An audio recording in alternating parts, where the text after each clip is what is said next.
Hey guys, it's your host, Brad Bodnarchuk, and I'm here for what I'm calling my end of the year extravaganza episode. Again, it is just me, the mic, and the camera where I'm coming to you guys to reflect and project. I want to reflect on what has been an amazing year for me, my business, my family, and what I'm looking forward to as we step into 2020.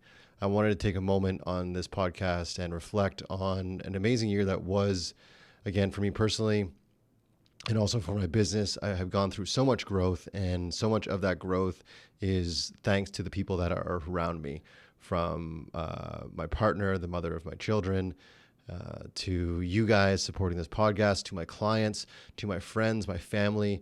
The support has been endless, and if it wasn't for you guys, as I always say, I wouldn't be where I am today. So thank you so much for all of your support.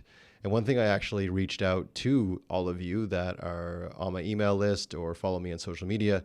I had asked for you to reach back out to me with some of your 2019 food memories.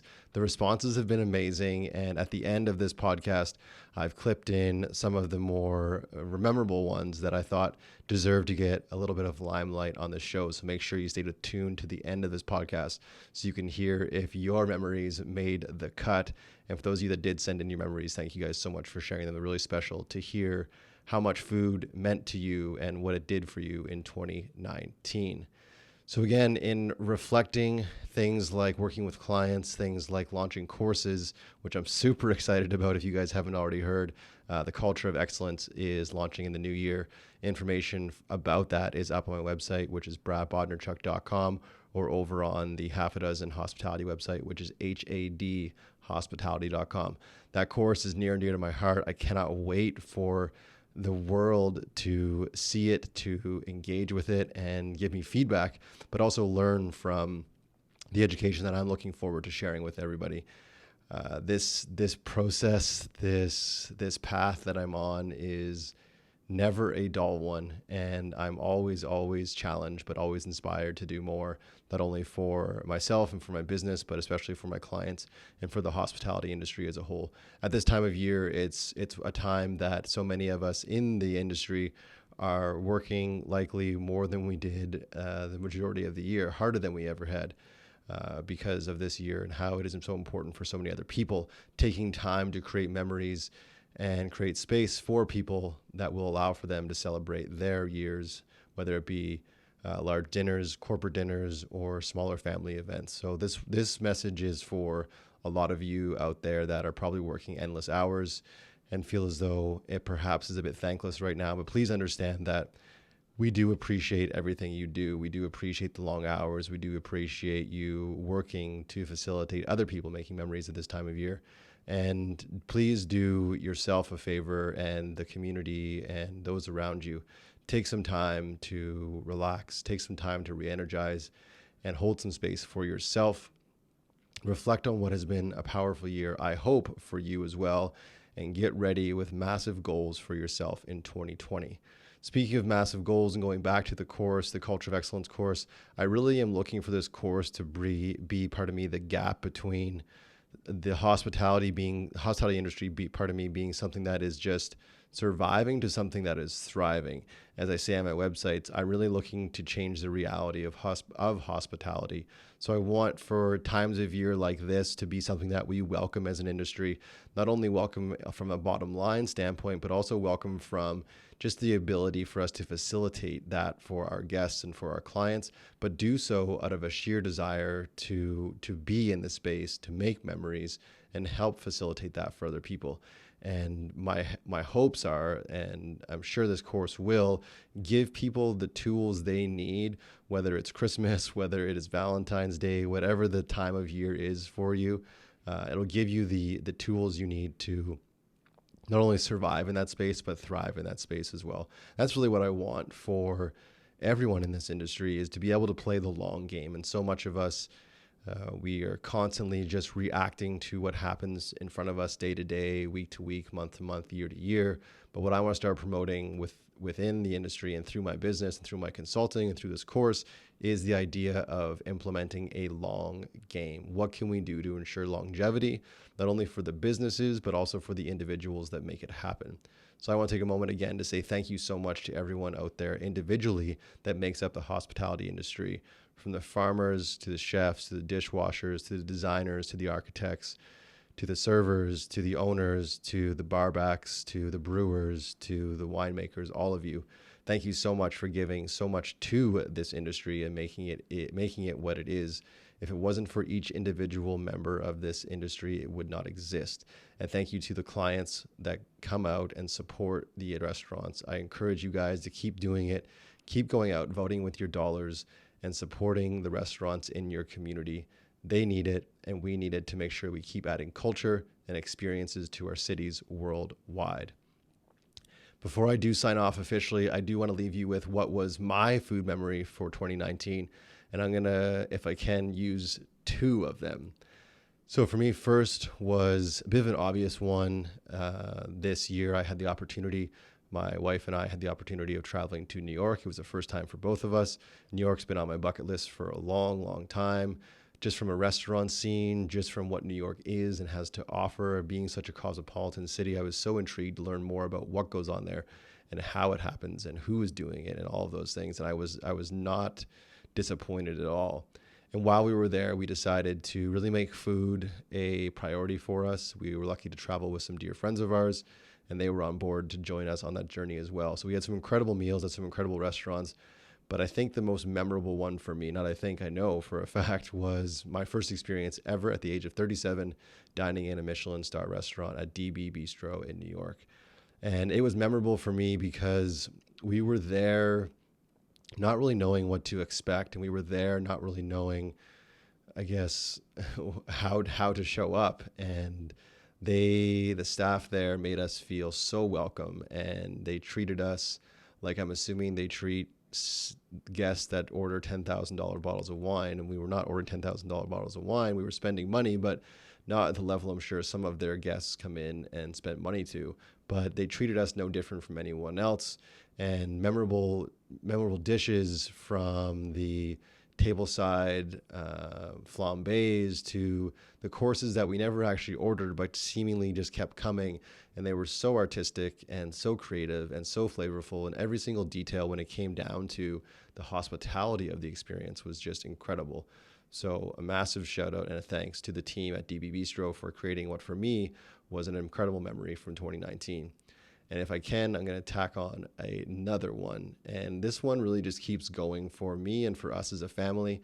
I don't know if my partner is listening, Lindsay, if you're listening, but this is something I think that really we have to thank you and your culture and your heritage for. So Lindsay has an Italian background, and we ride those Italian coattails as much as we possibly can.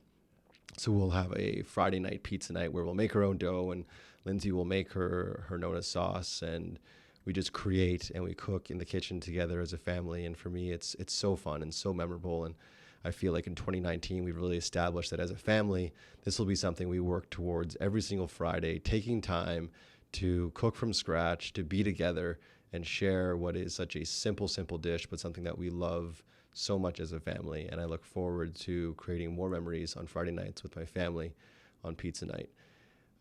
Thank you guys so much again for your support. There's so many memories from a business standpoint as well. And if it wasn't for you guys supporting me and this podcast, they would not exist. So thank you so much. Please do enjoy your holiday season. If you're listening to this on Christmas Day, happy Christmas, Merry Christmas, happy holidays if you celebrate. If not, I do hope that you find yourself at this time of year surrounded by friends and or family and enjoying everything that is the last few days of 2019. Here's to an amazing, amazing final week of the year, and here's to an incredible, wealthy, and healthy, prosperous 2020 for all of you listening. Thanks, guys, so much. You know what to do. Until next time, be good and do good. Hey bro, Pricey here. Just wanted to drop you a quick message about my best food experience this year, 2019. Now, undoubtedly would have had to been a meal I had in Japan over the last few weeks. We were very fortunate to be able to visit a traditional ryokan with our good friends Tadashi and Susie, and we got to share in a traditional 14-course in-room dining experience. It was absolutely unreal. The sashimi was so fresh, and we got to cook these little slices of Kobe beef over our own personal charcoal barbecues. so juicy and delicious. The best part of the whole meal was getting to share it with our good friends, sitting on the floor in a traditional yukata and sharing a bottle of sake. It was a true dining experience we won't forget. Anyways, bro, I hope you're well. Miss you both, and I hope we get to catch up soon. See you, mate. Hi, Brad. My favorite food memory of 2019 would have to be cooking for the very first time the iconic simple tomato sauce recipe from Marcella Hazan.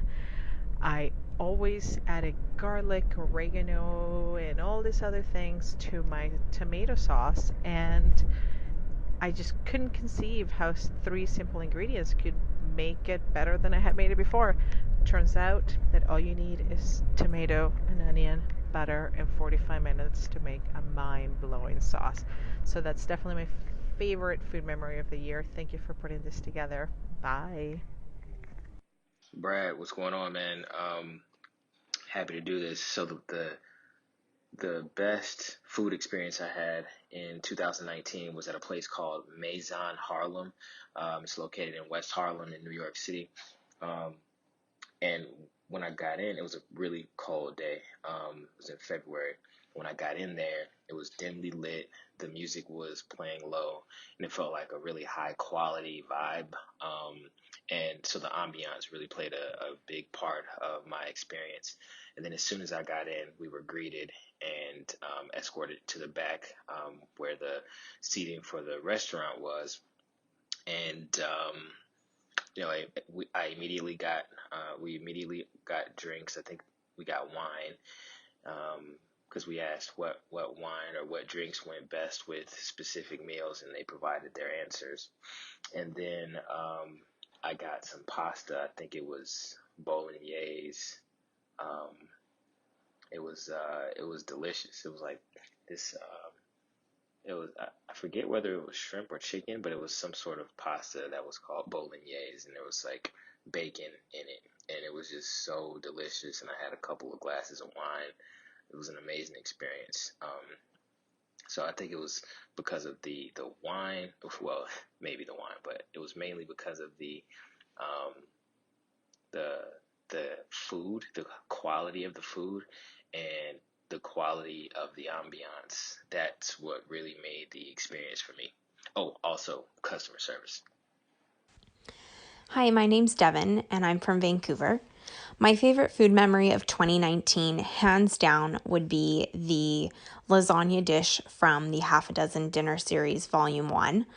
It is still one of the best things I think I've ever eaten in my life, and my husband and I talk about it all the time. It was the thin rolled pasta you could ever imagine. There were probably 20 layers of pasta with this delicious meat sauce mixed in between the layers. It was so tender, the whole thing just melt in your mouth, and the were amazing. You can tell that the dish was made with passion and love and joy.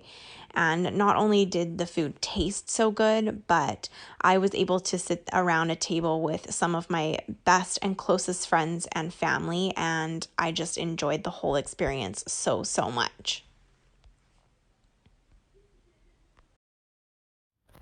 My name is Casey and I'm from Vancouver. I would have to say that my favorite dining experience of 2019 was Annalina's. Just in Kitsilano here in Vancouver.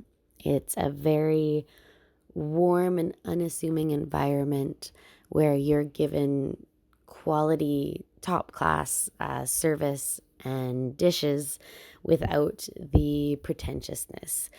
It honestly made a Wednesday night in Vancouver seem like the most fantastic Saturday in Spain, or think of somewhere.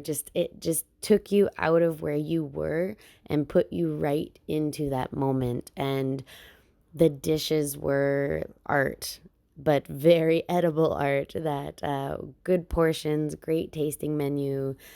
Again, just approachable and unassuming and warm and unique and intimate and incredible. Annalina's was my favorite.